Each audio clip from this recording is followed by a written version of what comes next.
Hello, fellow delegates. Thank you for joining us here today to discuss our concerns about climate change. As Prime Minister of Denmark and chair of this conference, I am here to speak on behalf of my citizens as well as propose a treaty that can help reduce the effects of climate change. To start, let us discuss some of these effects. The excess of CO2 in the atmosphere causes heat to become trapped in the earth, not only rising global temperatures, but also causing more precipitation due to the increased rate of moisture entering the atmosphere.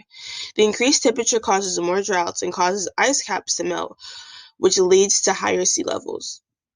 Each country in attendance today has experienced some of these effects, and each one has their own toll.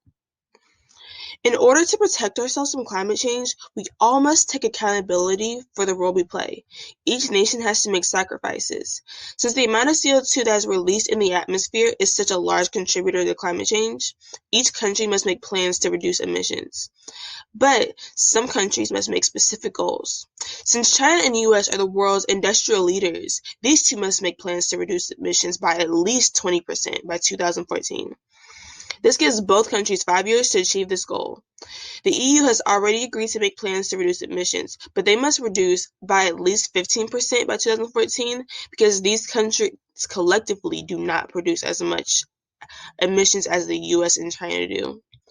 But we are understanding and willing to make compromises. For the countries that support the treaty, we are willing to provide foreign aid to help countries develop a plan as well as execute this plan. This treaty will also allow a grace period for up to 2 years for countries that have not met their goal by 2014, but only if they've met at least 50% of their goal. For example, China and the US may only utilize the grace period if they have cut emissions by 10%. Thank you all for listening. I hope you all will consider partaking in protecting our future. We must reverse the effects of climate change that we have already endured and prevent them from causing more damage than they already have.